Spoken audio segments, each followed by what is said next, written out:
Hi, episode 40, Fact or Fiction?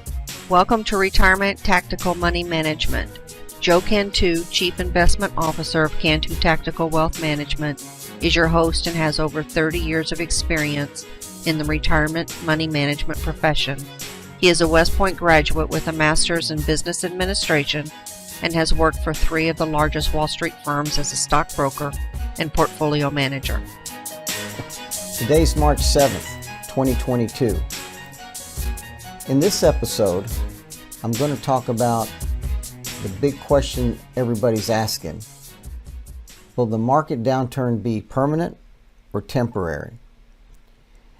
In our business, we say, is it fact or fiction?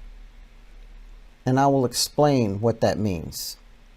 I will talk about our analysis here at the firm, and I will give you what the jobs report came in and a comment by the president of the Federal Open Market Committee. We call it the FOMC. In addition, I'll talk to you about a dynamic adjustment we made to the portfolios that is really helping them in this downturn in the market, and our actions. And in this, when I talk about our analysis, it'll give you the forecast that we believe here at the firm, in my opinion. So let's get started. So fact or fiction basically means that people rely on us to make the determination if a market is selling off. Is it based on emotion, or is it based on economic fact or a bad economy, let's say? So again, let me say that. Fact or fiction means that during a market sell-off, is it based on emotion, or is there some kind of credence behind this sell-off? So since mid-November of 2021, the market initiated a sell-off due to the Fed raising interest rates, which was expected and is a normal event as money managers begin to discard their interest rate sensitive stocks in their portfolios. Historically, the market moves up after a few days or a few weeks from the selling. However, this November was a little bit different. We had a new virus coming out called the new Omicron virus, and it had 32 receptors. It was so much more contagious than the original virus that had 10 receptors, and so it spooked the market. People didn't know if they were going to close up the country again. And it's funny, here we are here in March, but yet we forget just the fear that everyone had back in November and part of December. Were they going to shut the country down again? Many people were getting the COVID when they were doing the test. It was phenomenal how many people were catching COVID-19 virus. But the great thing was nobody was dying from it. I mean, I don't know of anyone who died from the Omicron virus that didn't have pre-existing conditions. So it turned out to be a very mild virus from that aspect. Then we had the Ukraine event start to come down. Now, so the market started to try to regain some of its lost ground in December. But then with Russia invading Ukraine, it spooked the market again. Money managers started selling off. And so again, the question is, was this sell-off really warranted? Was it based upon economic fact? Was it something that may be more permanent down the road? Again, that is why we are important, to our customers and our clients in talking about this, whether it's fact or fiction. So let me jump right into our analysis and the analysis that we've conducted here at the firm. So first off, our analysis indicates that the market will be moving higher. That's what we believe. That's our forecast. I know I sound like a broken record to all my customers out there and clients that, I've been saying this since November, that the market's going to move up, and the market still, it comes up, it comes down, it comes back a little bit, and then it starts to sell down again. Today was a particularly tough day, and the market was down about 800 points, and that is pretty severe. Now, in the beginning of the day, many of our accounts were up because we've had put some investments in there that were moving up during the sell-off. So the sell-off is very interesting in the fact that not the entire market is selling off. It's not like a different kind of sell-off. There's markets selling off on the broad market, but yet there are industries, sectors that are still moving up. Now, I'm going to do another episode of podcast 41, and I will talk a little bit about sector investing or tactical investing, because there's strategic investing, which is the broad market, and there's tactical investing. And in tactical investing, the market moves by sectors. And in this sell-off, particularly this sell-off, it is so clear and so defined that it is a good example for you to actually notice and observe what I'm talking about, that there's certain industries, stocks in certain industries and sectors that are moving up versus the market selling off. And this technique of investing in this method is called tactical money management. But there's things you can do to help a portfolio out if the market is selling off. So let me talk a little bit about, again, my analysis. First off, I'm going to say again, 76% of the companies of the S&P 500 have beat consensus earnings on this last earnings season here in the fourth quarter of last year. Now, in addition to that, so that's a positive. Another positive point is 24% of the business growth rate of those companies are strong. Or let me say it a different way. The business growth rate of those companies is 24%. Now that's incredible. What's even more incredible is that the United States economy, GDP growth rate is 6.9%. In a slow growth environment, the United States economy grows at 2.2. 6.9 is incredible. So the whole country is growing very rapidly, which is why we have inflation. In addition to that, the Fed has stepped in and they've recognized this inflation, so they're trying to slow inflation down.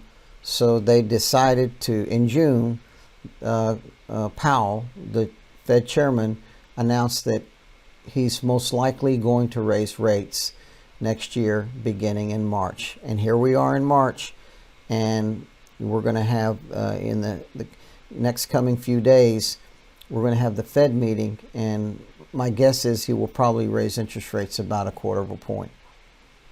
Now, what I believe is that's already fixed into the market right now. You know, sometimes the Fed will raise rates or raise interest rates, and then the market will go down, or announce that they're going to raise rates and the market will go down. In this case, he's already announced it. So I believe that that number is already baked into this market sell-off. So we'll see. We'll see if the market rallies on the fact that he's just going to raise them a quarter of a point. But if he raises them more than a quarter, I don't know, it could be a negative effect. But I believe that this is already baked into the market. In addition, I want to talk about the jobs report. Now, the jobs report just came out last week. The jobs report, again, in the United States, it beat expectations, further confirming that we have a strong U.S. economy. So the number was 678,000 jobs created last month. What was forecasted was 440,000. So that's a huge, huge difference. And it shows you just how strong that the U.S. market is growing. What another interesting fact is that unemployment, sustained unemployment, and that's the word I'm going to use, sustained unemployment that we've had just in the last couple of years is at a 50-year low, which is another incredible fact. So it shows that the country is growing and growing and doing well. Lastly, a confirmation. Well, I shouldn't say lastly, because lastly I'm going to talk about the Russia-Ukraine event. But second to last, the FOMC, which is the Federal Open Market Committee, and they control monetary policy in the United States.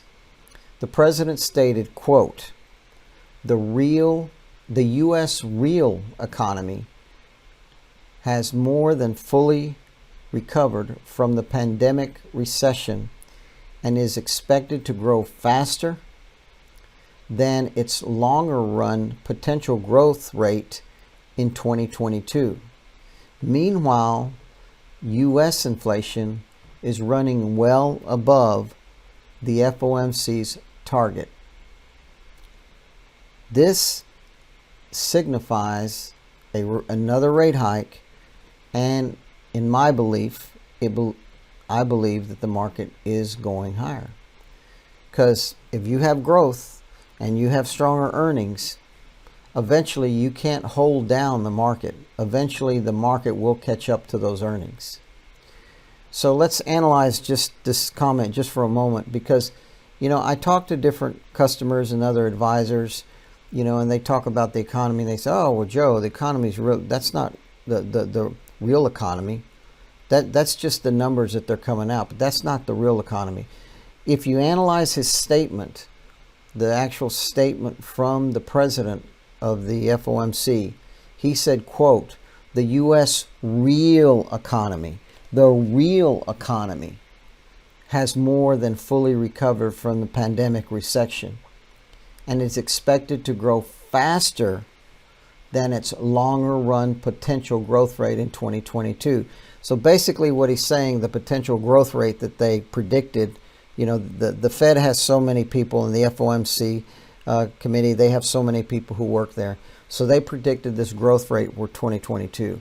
But he's basically saying that he believes that the growth rate of the United States is much stronger, and that the real economy, it has already recovered and it's much stronger than the previously forecasted growth rate. That's what that sentence means to me if you read between the lines. Now, I want to talk about, just for a moment, we made, in the last podcast and email blast that I sent to all of you customers and clients out there, I said that we were going to make a dynamic adjustment to the portfolios. Now, what I meant by the word dynamic versus static, static is more permanent, but the word dynamic means it's more temporary. And let me explain that definition of dynamic and why I'm talking about it, that it's a dynamic adjustment. But the good news is it's working. Now, you wouldn't think that it's working today when the market's down 800 points and most of the accounts in the United States are probably down. But here at our firm, we are down, we are negative for the day. But, the market itself today was down probably roughly about 3%. But I was looking at the firm assets and the firm assets of the accounts, and we were down half of that, 1.5. How is that possible? Well, it's possible because of this dynamic adjustment we made to the portfolio. So let me talk about Friday just for a moment. So some of you looked at your portfolios over the weekend, and if you notice on Friday, the Dow Jones was down about a minus 177 points. But a majority of the firm accounts, not all of them, but a majority of them were up in a down market.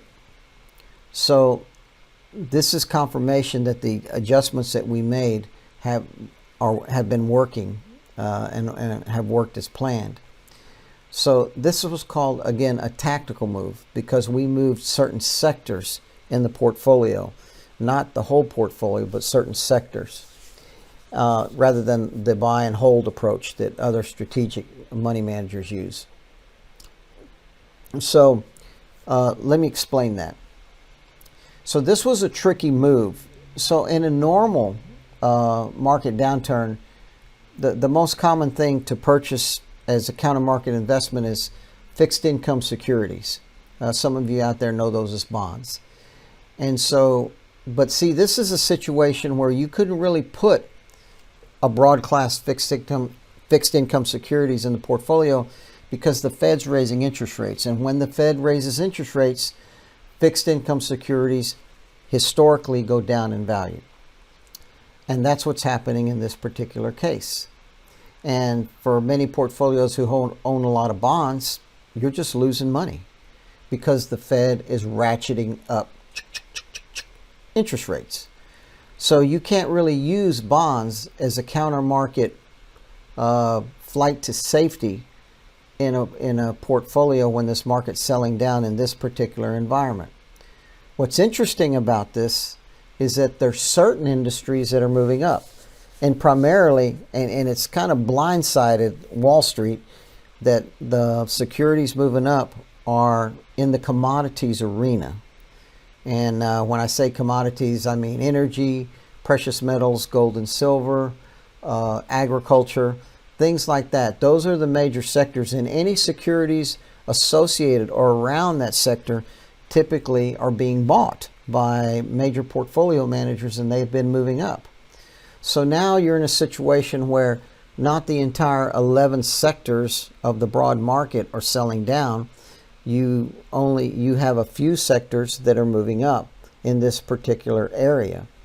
And so that's what was tricky about that, is that we had to do our analysis. We had to identify those sectors that were moving up, and then we had to drill deep and go into the actual securities and check their earnings and all the analysis that we go through in checking the individual stocks or exchange traded funds, the index funds as well. So that's what we did. Now, the other tricky part about this is that we had to place them in enough weight in the portfolio so that if you had the market down, say 200 points, that you could have a positive day on your portfolio. So you have to have enough to do that. But likewise, I want to point out that with so much positive news on the economy itself, it doesn't make sense to sell out the entire portfolio to get rid of all other securities. I mean, you had companies like Apple and Microsoft and Walmart all beat earnings numbers. They beat consensus expectations. And so it doesn't make sense to say, okay, I'm just going to discard everything.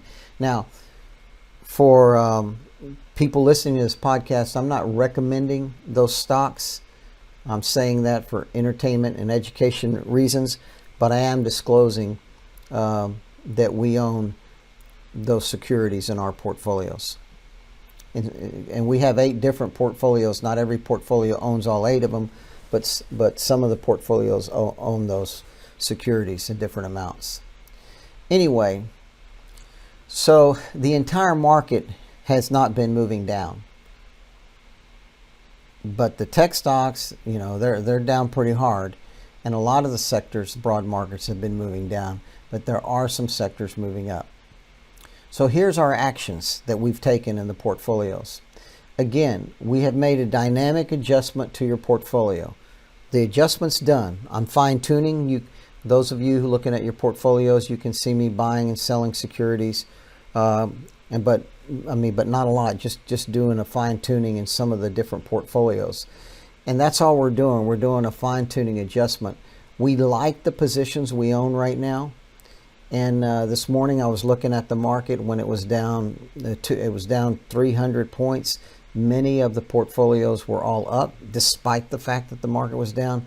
But, in a volatile market where it's down 800, pretty much everything's going to sell off. And that's the situation that we had now.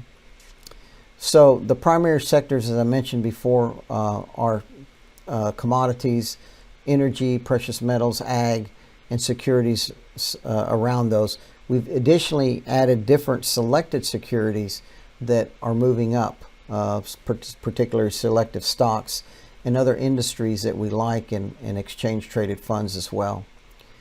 Now, we also have a position in military defensive securities as well because of the situation in Russia, Ukraine. And we've been selecting the securities based on the momentum that we see moving up versus moving down. Now, again, this is a temporary, can't say that right. This is temporarily. We will remain in these positions until there's a broad market move or broad market recovery. We believe there's going to be a broad market recovery. That is our forecast. Our next possible actions will be to sector rotate out of the current positions that we have, say the commodities, if we see a broad market recovery. So I guess in another way, we're going to ride this pony as long as we can on those commodity positions because they are moving up, or securities in the commodities area.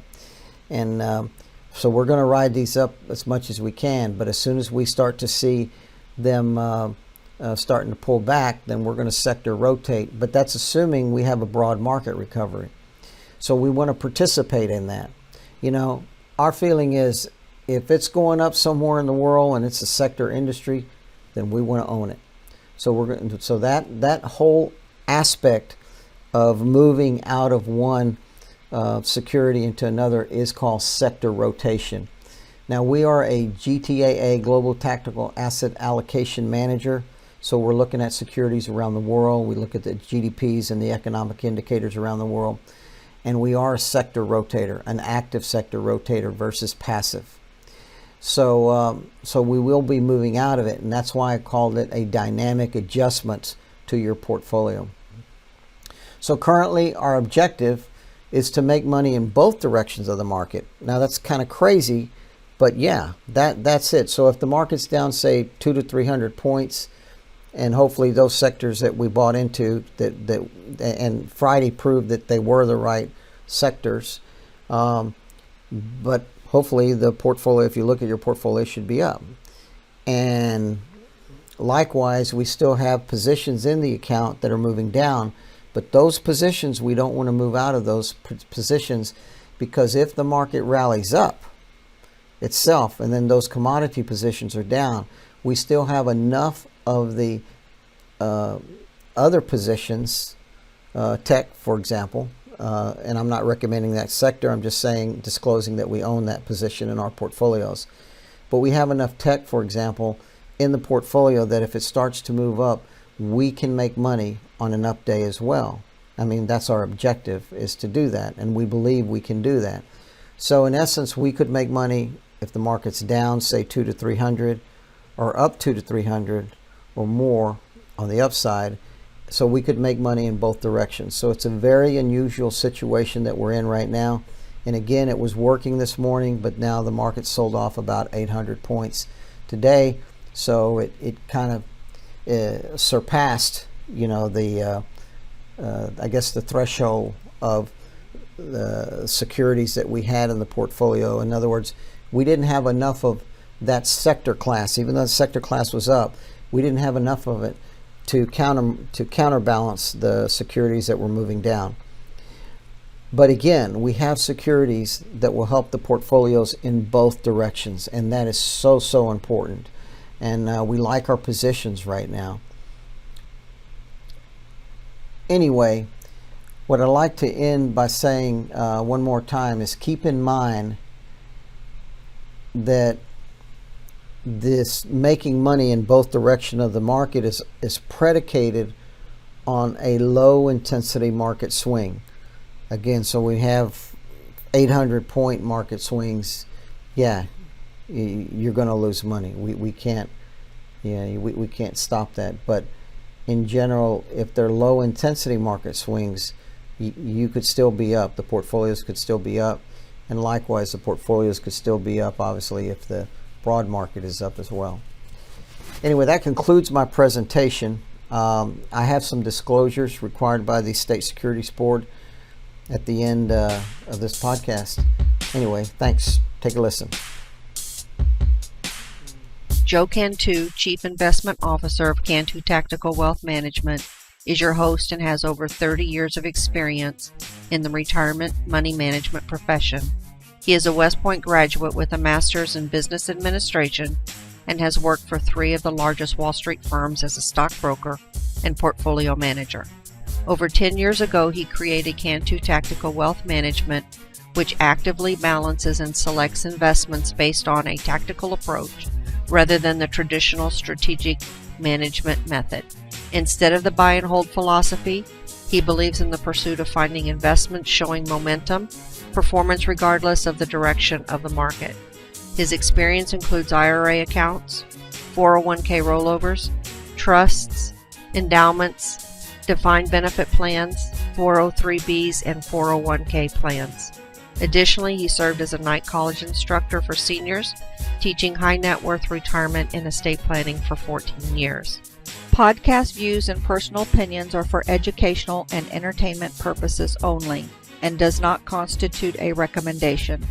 Investing has risk of loss, and you should consult with your own advisors for any financial decisions.